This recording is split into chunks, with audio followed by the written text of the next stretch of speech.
Hi guys, welcome back to episode 3 of Real Estate in Real Life. We're joined here today with Steph Murdoch. She is one of our most up and coming brokers. She's absolutely smashed it over the past year and a half. She spent the first sort of 6 months of real estate and rentals, progressed into sales because she was doing so well, and in the past year has smashed all targets.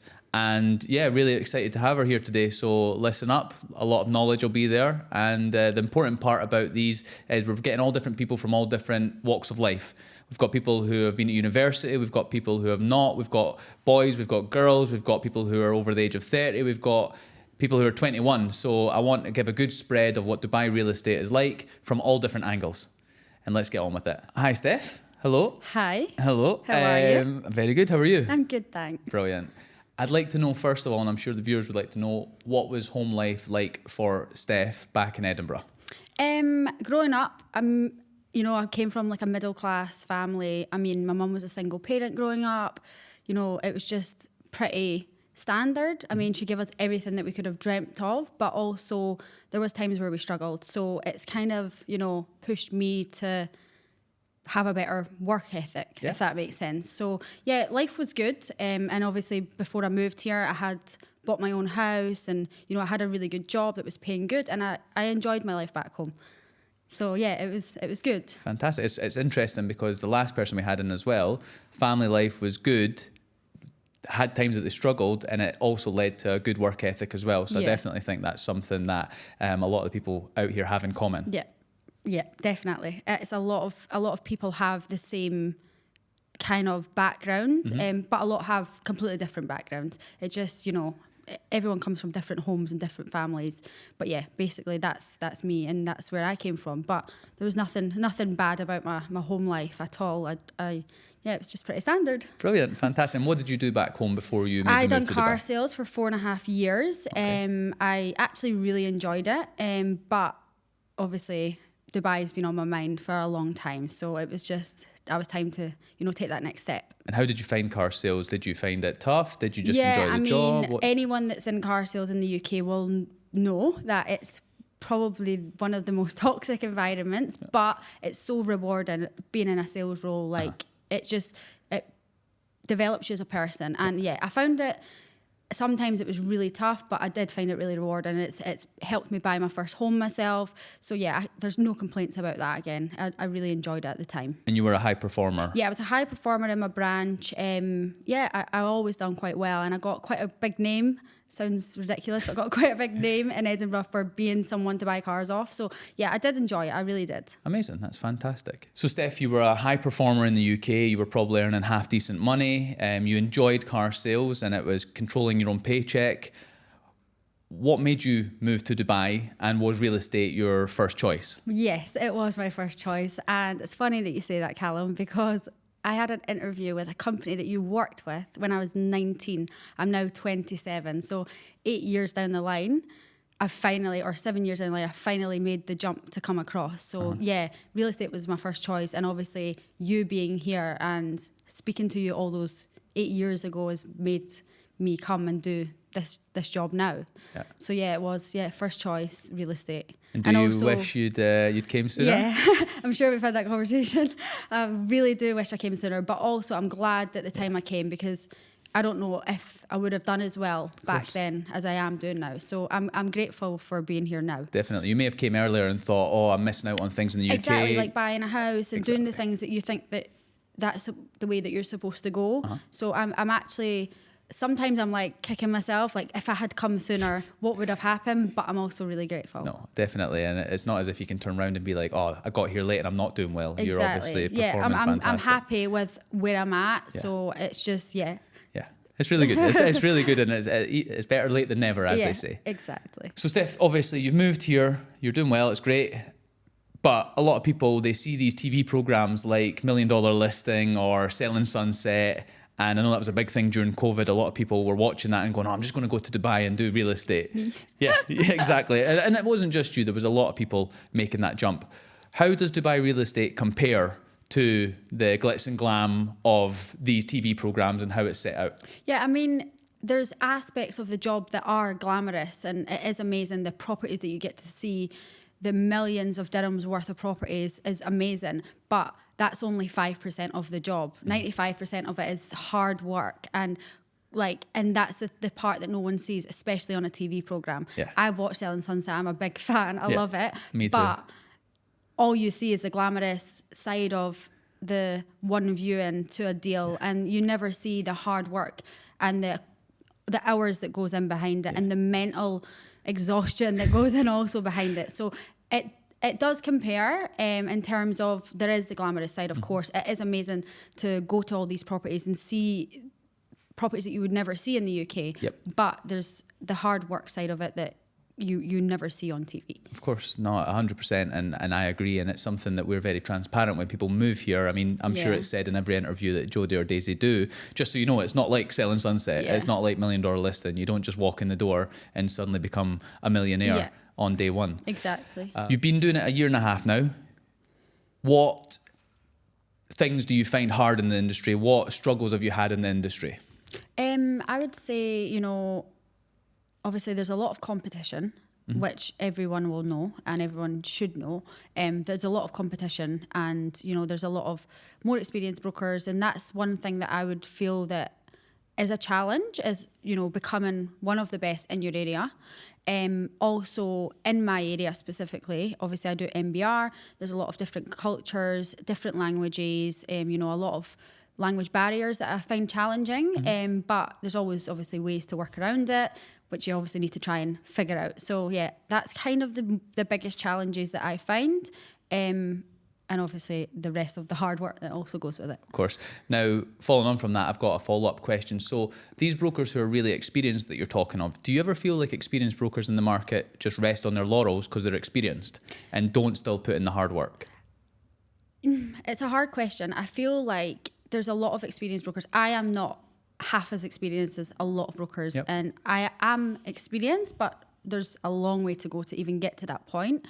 But I do feel like some of them deserve to rest on their laurels because they've made such a big name for themselves in the market. So I don't think that they do in a bad way, but maybe they do because they deserve to be, if that makes sense. Completely understand, yeah. So I just think, like, if you've got yourself to that stage, then you deserve to be there. So I believe as well in this job. I mean, a lot of people, I always argue about people in the office. There's no such thing as luck in this job. Oh, but it was really lucky they got that phone call, or it was really lucky. It's hard work. And it's about being around a long time and building up the relationships with your clients. Definitely. And, you know, building those referrals that you will get to, and building up just contacts and, you know, get networking in the market and building relationships with other agents, external agents as well. Yeah. So 100%. No, we're in 100% agreement there, and it's actually very similar to what the other guys have said here before you. Moving on. So, Steph, this job is commission only, or like I like to call it, performance based. And there's a lot of pressure that comes with it. And I always say, you know, pressure either makes diamonds or rubble, and especially in this job. What keeps you doing real estate, and is this job life-changing, or is it going to be life-changing for you? So far, it is life-changing. It's a life-changing job if you work hard enough. Like, anyone can come over and do real estate, but you have to want it so bad to work to change your life. Does that make sense? It definitely makes sense. For me, I've made life-changing money so far, but I've still got a long way to go to actually change my life. Does that make sense? No, it does. You're making life-changing money in comparison to what you were, but when you look on the board in our office, and look at other brokers in Dubai, like, there's still so much to do. Yeah. So I do think that is life-changing, and the job is amazing. I love it, as well as love the money that it brings. I love speaking to people. I love property. Like, properties was my first ever job. So that's always the job that I wanted to end up in. And it's just perfect here. It's just perfect. Good. The money's amazing, and, like, the environment's just great to be in. People are going to think I've got a gun to your head. Everything's perfect. No, but I actually do think that. Okay. No, I do as well. Yeah. But, you know, it's just nice to hear it because, you know, something I was saying earlier, and if you watch the last episode to Jason and all that, it was like, the guys who are watching this, anyone who's watching this, you can find you on White & Co.'s page, you can find Jason on White & Co.'s page. It's no good to us just to sit and make all this up. And people come over here and no one's earning anything, and we're all scraping by. Saying it in the UK that knows me will know that that's true, Yeah, and of I'm not course. making it up. Definitely. Yeah, and I agree. And it's, we have a bad rep sometimes, as in people just don't believe, but it's not their fault. It's the way that they're fed the information in the UK. There's nothing better out there. Stay here, get a house, get a car. The grass isn't greener. That is the biggest thing that I got told. The grass isn't greener. Even my dad said it to me. Oh, God. And now he's like, oh, Dubai looks nice. I would maybe move there. Fantastic. Well, that's amazing, and it's you're bang on with what you said. So, Steph, you're still relatively new to the industry. I love the fact that you're even saying that about yourself, because there are some brokers out there who've been doing it a year and a half and now think that they're the top of the tree. You know that you've got some work to do, and you're never happy. You're always working hard. You're always striving for that next target. What do you see for yourself in the next year? And just know a year from now, we're going to be looking at this video and making sure that you're hitting it. All right. So what do you see? You know what? Like when I first moved here, I set myself like a small target, and I hit that target. And maybe I set my targets a little bit lower than I should. But this year I set myself a target, and I'm almost at that target. And we're only, 8 months through the year. Yeah. So I'm really grateful. But I also don't want to push myself too far. So in a year's time, I just want to, double what I've earned this year, but also gain a lot more knowledge, build a lot more relationships. That's kind of where I want. And also within the next year, I want to be able to buy another property, whether it be in Dubai or the UK. And that's just where I want to be in a year from now. But also there's people that's been in this market for 10 years. I want to grow in this market and stay in Dubai real estate for the next 10 years. So for a year from now is so close. Yeah. So it's hard to say where you want to be. And time goes fast in Dubai. I literally feel like I just got on that flight yesterday. I've been here 18 months already. So yeah. No, you're bang on with what you said there as well. It's a case of time goes so fast in Dubai for some reason. And in this job, you never really stop. So but I just want to gain the knowledge, become a better broker myself, because there's a lot of areas that I still need to work on for me. But apart from that, a year's not far away. A year's not far away. It's worrying. But we'll be watching this a year from now and making sure you've got more knowledge, make sure you've doubled the target, because I know that something about you, Steph, is when you do put a target there, if you're not right at hitting it, you do start to put a lot of pressure on yourself. But it's one thing I also love about you, because you're running around the office like trying to make things happen. Walls. Exactly, punching walls. But no, it's really good to see, because some people might not hit that target and they just go, it's fine, who cares? Whereas you, obviously, when you set yourself to the target, you're not lying to yourself. You really want to achieve them. So it's brilliant to see, and you're a great example of someone who's really determined. So something that's important, and I feel like everyone that joins White & Co, we have to work this out, because it's something that a lot of us forget a little bit, and we need to remind ourselves of why we do what we do. So we always call it, what's your why? What keeps you going when things are a bit tough? For me, it would be my family. I'm very, very close with my mum, and I'm close with my dad. But I've also got 2 sisters that I'm extremely close with. I've got a little sister in Thailand, and obviously my big sister in the UK. And, I just want to be able to help them out if they ever need it, spend a lot of time with them, go on holidays, travel with them. It's just, that's the most important thing for me. But also I want to, when I have my own family, if that ever happens, I want to be set up and be ready for it. That's the main things for me. But apart from that, I like to enjoy my life. I'm quite I love traveling. I love visiting different places. I go on about 6 holidays a year. I'm well aware. I really enjoy that, and I just want to, that's it. That's really why I want to be successful, so that I can have the things that I want. And that's the bottom line, really. So essentially this job is a path to freedom. Yeah. Brilliant. And retiring early, potentially, if... No, you will. If you're not bored. Yeah. That's the thing that I keep finding out, that I say to people, you're going to retire early. Yeah, I'll retire, but I still want to work. Yeah, because what would I do? Exactly, what would we do? But it's just, it is I feel like this generation, it's changed a lot. A lot of people put their careers first. Yeah. And for me personally, that's just what I want to do, because that's the stage that I'm at in my life. That's it, really. No, it makes perfect sense, and I think that's a great answer, and it's admirable as well. You don't need to, go by what everyone else says. Just work until you're 65, and then all that. At the end of the day, you're in a great position to retire early and to travel spend time with your family, treat people. That's what we're all here to do. So moving on to the selfish part, which is when people watch these videos, and obviously I want them to come here and experience Dubai real estate, and hopefully if they're good, work for White & Co. What would you suggest that new brokers look for, or new people look for, when they're searching for a company in Dubai?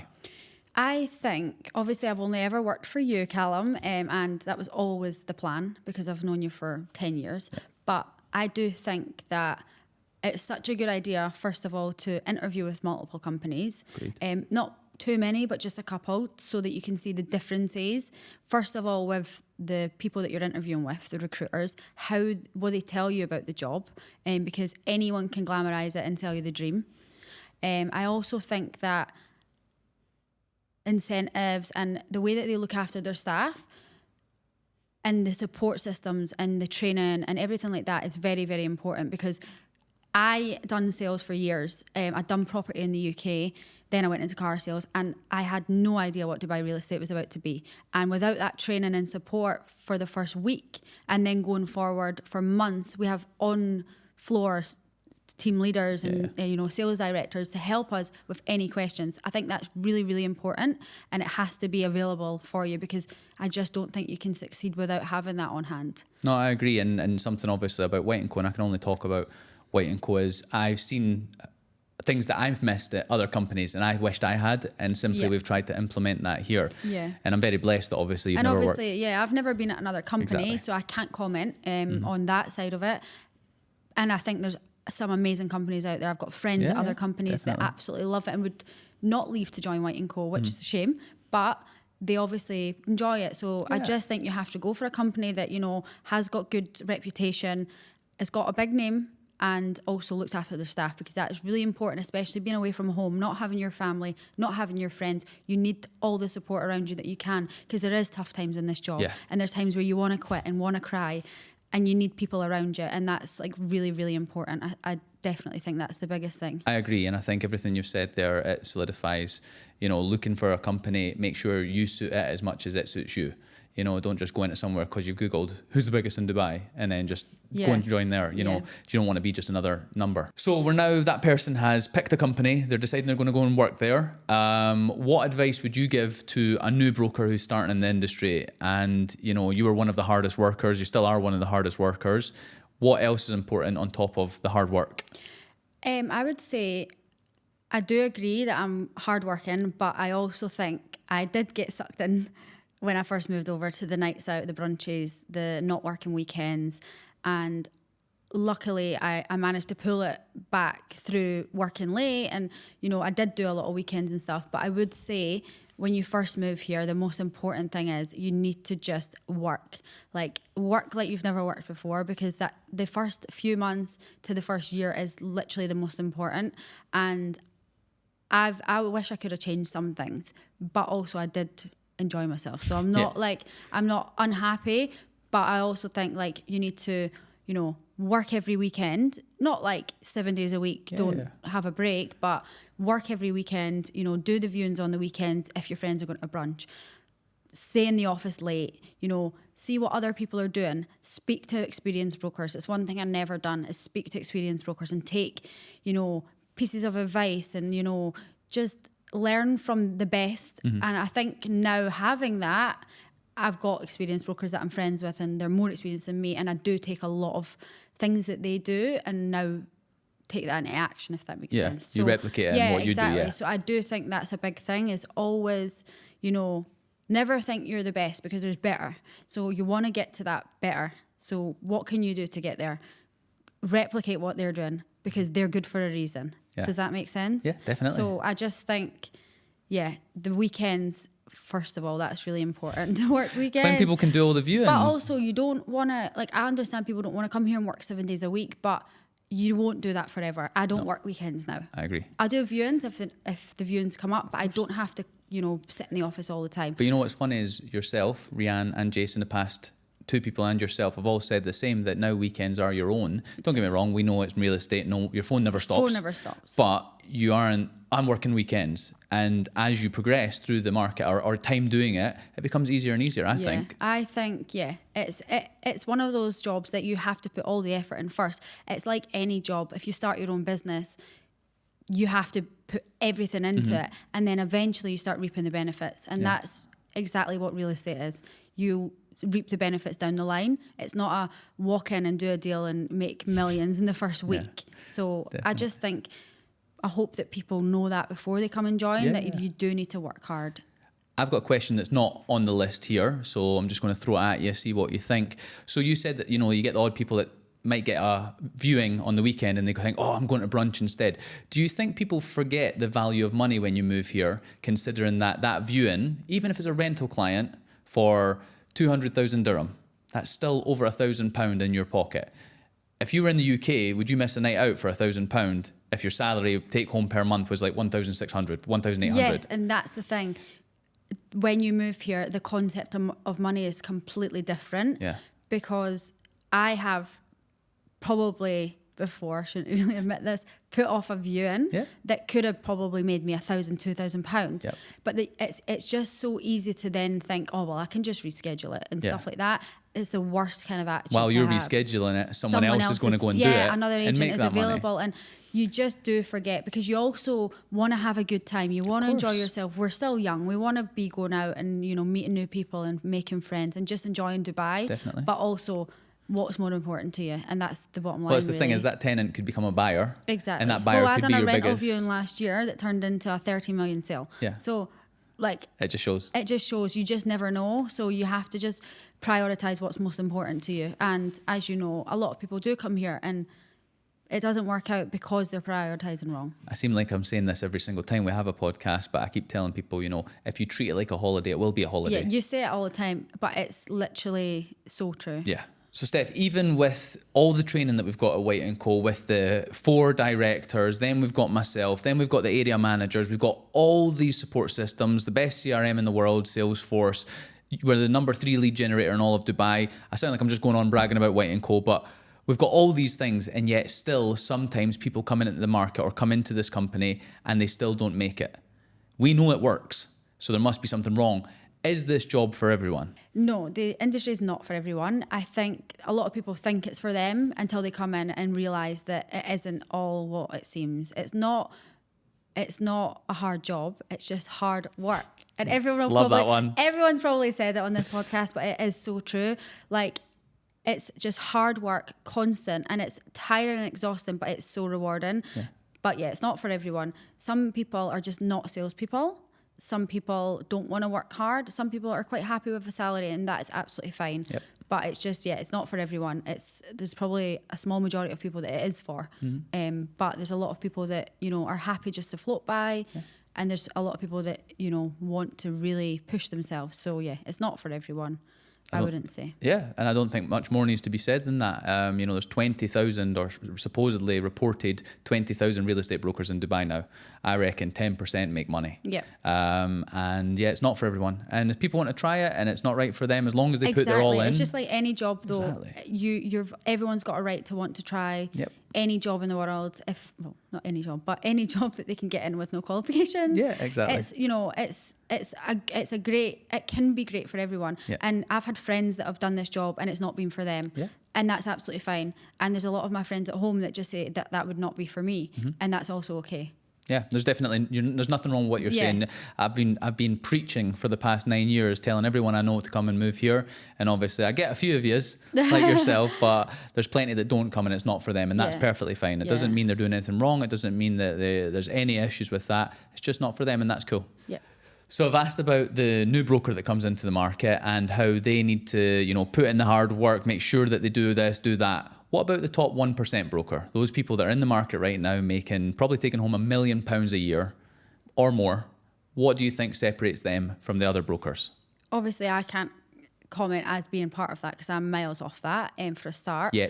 Yet, I can't. And I'm honestly, these people are so inspiring. This is the one thing that I love about Dubai is you're not jealous of these people. You're inspired by them.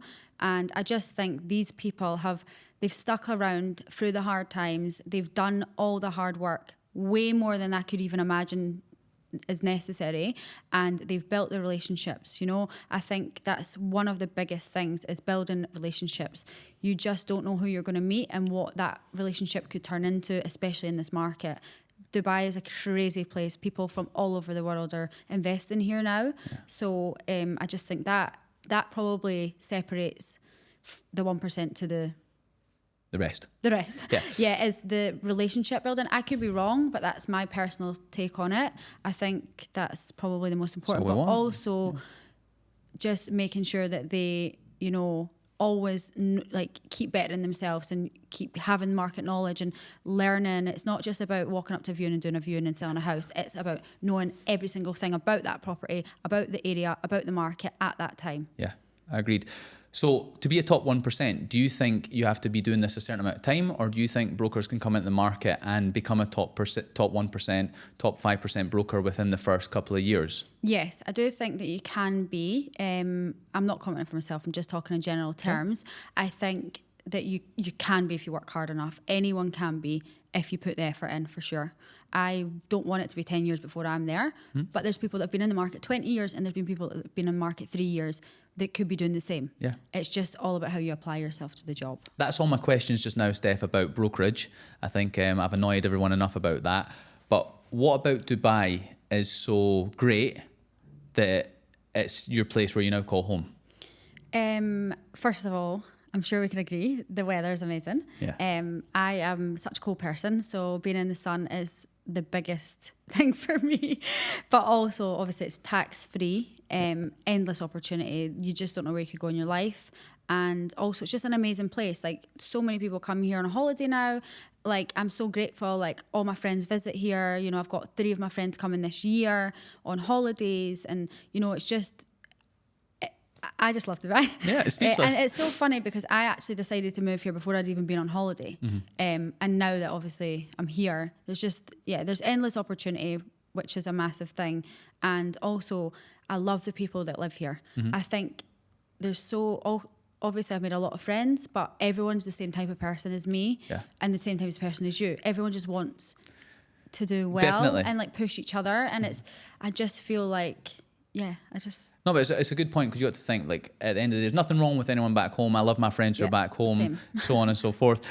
But when you do come out here, you're kind of all in the same boat. Yeah. And you're all going through the same thing together. And even though I've been here now coming on, 9 years, even though someone moves here and they're only been here 3 months, I've been through that. Yep. I've been through the same thing. I've been through the room share or the house share or the driving a Spark and whatever, so on and so forth. We've been through the same journey.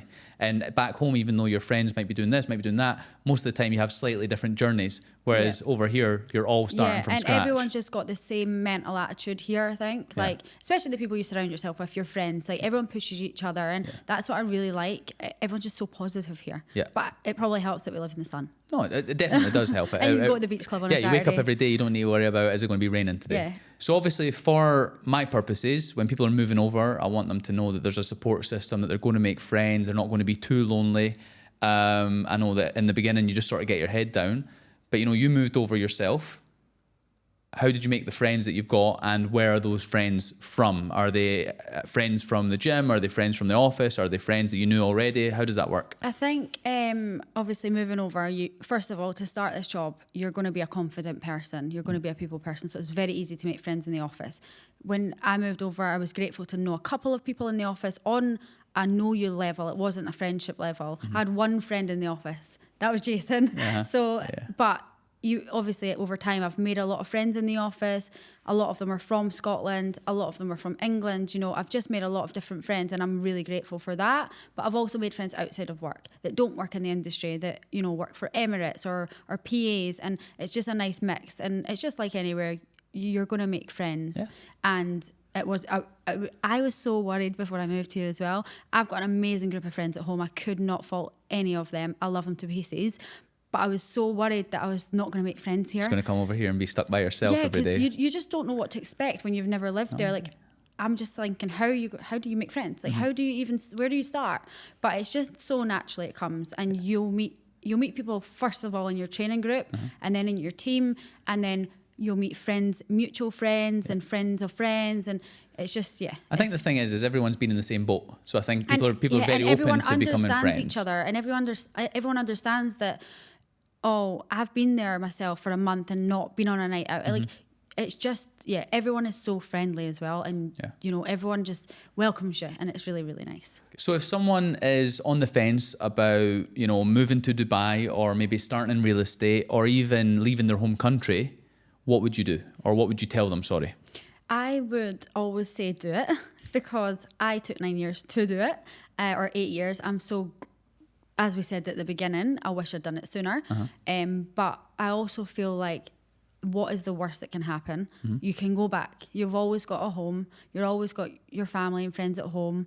And I just think, just take a risk. That's what I would always say. Yeah. Because I done it, and it was a massive risk. And I'm happy with where I am now. So, and obviously, I've got a lot of people from home that are also considering moving here, and people that I know that actually are moving, that have taken a long time to think about it. So if you are sitting considering it, even reach out to someone that works at White & Co. Agreed. Reach out to me, reach out to Rianne, anyone that's been on this podcast, anyone in the company, everyone will tell you the same thing.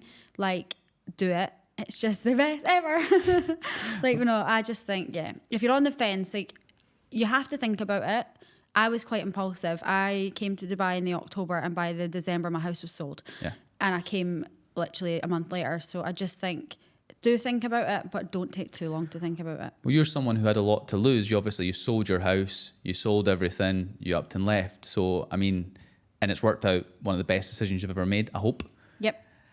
So if you've got less than that, if you've not got a house, you've not got all these things tying you to it, the commitments, then maybe now's the right time to try it. I agree. Honestly, life is so short, and you learn that as you get older, you learn that time flies. Yeah. So just do what you want to do. Don't listen to anyone else. There's people that have came over and not liked it and went home. Definitely. There's no right or wrong. Just do what you want to do. You just never know. And I just wouldn't want to live with the unknown. And that's why I made the impulsive decision and just sold everything and took that big, massive risk. Yep, but it wouldn't have paid off if you weren't such a hard worker, if you didn't try and learn, if you weren't taking in all the knowledge. It's but I also feel like I didn't have a safety net. No plan B. No plan B, because I was homeless. My mum doesn't have a spare room for me. My dad doesn't have a spare room for me. I would have been absolutely homeless, jobless and carless. So I had to make it work. And I think that's what pushed me harder. Yeah. And I'm so glad. And now you've got a home, a car and a job. Exactly. Win-win. I want to now move on to a bit of a tougher question, because I want to be fully transparent with the people who are watching. And if they are thinking about moving, they're going to see a lot of different figures in this conversation or in this question. Steph, what is the most commission that you've taken home in a month, or incentives? How's that looked for you? I've had amazing months, some not amazing months, but the highest month I've had would be £45,000 take home. Take home to you. That's not on the board. That's actually in your pocket. Yeah. Brilliant. So, and what was your salary before you left the UK, if you don't mind me asking? The salary was 60. I was commission based in the UK as well, but my last yearly salary was about 65,000. Take home per year. Yeah. And I made 45 in a month. So so when you look at that, and obviously just to be clear on that as well, I know I'll say it for you because you're too modest to say it yourself, but you are a consistent performer in the company. It's not like you've just had one good month and every other month it's been way down here. You've been consistently performing, and especially considering you're only in your first full year of sales, it's been brilliant to see. That's 45,000 take home, and then on top of that, whatever else you've made. And you just, did you go to university? No. How did you get on at school? I left school at 16. You left school at 16? Yeah. And I was terrible at school. Yeah, listen, and that's going to be a running theme. But that's the thing. I was not interested in studying. I wasn't interested in exams. I didn't want to be at school. I wanted to get a job. I wanted to earn a salary. I got my first job at 16, and I was earning £600 a month, I think. Yeah. And I paid digs, a car, and I think I was left with £100. Yeah. And I used it for nights out. Like, I just started really young. Yeah, but no. But the thing is, what I'm framing this for, or what I'm trying to explain to the audience, is that you don't need to come here and have a degree in property development and valuation, and have a degree in economy, and this and so on and so forth. It's a job where you can come, and if you're going to be a hard worker, you're going to absorb knowledge, and you're going to try your hardest, you probably can make it work. Yeah. And that's just what I find so inspiring, is people coming over here and earning almost their full year's wage in a month. And especially considering, I assume that 65,000 was when you were your last sort of years in car sales. Yeah. So that 4 or was 5 years into in in the industry to build up to that point. And your first that year was of an amazing sales. salary in the UK. Yeah, I'm so grateful for that as 100%. well. But if you had even told me, I remember we had a call actually before I moved here. Oh. And you What did I say? Oh no. You told me what someone in the company had earned, and I was just like, no way. Yeah, like, they don't. People in the UK don't believe it till they and come you here. don't believe it, and that's absolutely fine as well, because no one needs to be proved wrong. Yeah. But if you had told me that in a year from that conversation that I'd earned £45,000 a month, I would have told you, like, absolutely not, no way. And it is possible. But going back to Jason's podcast and what he earned, You're only scraping the surface. I'm so grateful. Like, that is amazing to me, and I'm so happy. Like, I couldn't even fault that. But that's just like some people are making way more than that. Yeah, exactly. And obviously we see the board, we see the sort of figures that get put around there, and it's really inspiring. And I can say myself that I didn't see many people build these sort of figures until nowadays, when the market is so hot and the brokers are trained so well and doing so well. You know what's really funny is, the past 3 podcasts that we've sat down with, a lot of people have kept using the word for when they're doing well. I'm so grateful. I'm so grateful. Now, gratitude's obviously an amazing thing, but it's you doing the hard work. It's you that's made it happen. There's no luck involved. Who are you grateful to? I don't know. I would say I'm quite grateful to you for giving me the opportunity, but also I didn't mean to try and get it for me. No, I know. I'm genuinely being serious, like, because I don't know if I would have done this job without knowing you and other people in the office that were doing it. Yeah. But I'm also grateful, like, I'm grateful for my friends who have supported me from the day that I moved here at home, but also for my friends here and also my parents. Like, my mum and dad gave me so much support, even though my dad told me not to move at first, but they've really supported me. So I'm also grateful to all of them as well. But I'm also like, I do look at myself sometimes, and I know that it's me that's done this. Yeah, you've done amazing. Yeah, and don't worry, my gran told me not to move here either. Yeah, look at us now. Look at us now. No, but honestly, like, I get it as well. Like, my mum and dad were quite happy. Like, my mum was quite happy to stay at home, so I understand. But she did tell me to come. Yeah, my dad told me not to. But everyone has it. They're just trying to protect us at the same time. Of course. And also, they don't know, nobody knows what it's like until you get here. Exactly. And I agree with that. I feel like we're sort of in this bubble, and people just, don't really, and it's not no one's fault. It's just a case of, once you eventually get here, you go, oh, I get it. You get it, yeah. And I will actually admit to you, I said that to you. I didn't believe the figures that could be done. It's unbelievable to even imagine. But also, we are, like, I'm so small compared to some of the people out there that are making millions of pounds a year doing this job. Definitely. And that question, I'm sorry, I didn't try to catch you out or anything. It was just, I've heard a few people say it, and I just wanted to find out. Well, gratitude's an amazing thing, and being grateful is brilliant, but I sort of look at that as lucky as well. Like, I hate the word luck in this job. And I'm the biggest person for that word. Like, I say I'm so lucky, and I'm not. No, but I struggle to. But it's all right. I struggle to switch it's fine. it. Like, I'll be the one that keeps telling you. Yeah, you're not lucky. You're making it happen. Yeah, but also you do sometimes feel like, am I lucky? And then you have to like take it back and be like, no, it is hard work, and try and not. I don't like blow my own trumpet. It's all right. No, I get it. You're modest, and it's nice, because that's something else that I think people are going to see over the past 3 people is everyone's still quite humble. No one's sitting here going, I make this amount of money and so on, rubbing it in everyone's face. And I'm not materialistic. Like, I just, Yeah, I know. I just enjoy. I actually just enjoyed the job. Yeah. That's fine. And that leads us on to our final question, which is just a little bit of wisdom, hopefully, for the audience, and something a little nugget of wisdom they can take with them. What statement or saying do you live by? I am not a quote person. Okay. Literally, I'm not. I really don't have an answer to that. That's fine. You don't have an answer? No, worries. I'm just trying to think if I do, but I genuinely I'm not a quote person at all. That's all right. I just think, yeah. You just think, yeah. YOLO. Live, laugh, love. Live, laugh, love. Well, anyway, that's been the end of the podcast today. Again, it gives us another view into Dubai real estate and the sort of life you can live, the money that can be made. And, you know, as we keep trying to do this, I just want it to be raw and authentic so that people know what they're in for. Because I know when I first moved to Dubai, I was just sold a dream, and I never want that to happen to anyone who's watching these videos. It's just, you know, a lot of people can sell your dream, but also you could be listening to someone telling you the truth and you think they're selling your dream. Yeah. So you just need to speak to people that actually do the job. Yeah. Like recruiters are amazing and our recruiters are amazing, but there's recruiters out there that are just selling people a dream. So I think the biggest piece of advice for anyone that's considering this is speak to people that are actually working in the market. Agreed. And see if it is what you've been told. What is being told, yeah. Because, I mean, why would we sit here, do all these podcasts, and then you message someone in the company, is this really true? And then we go, no, it's not true. I just made it all up. Can you imagine? But anyway, we're going to wrap it up there, Steph, but thank you so much for today. I know you're really busy. And back to work.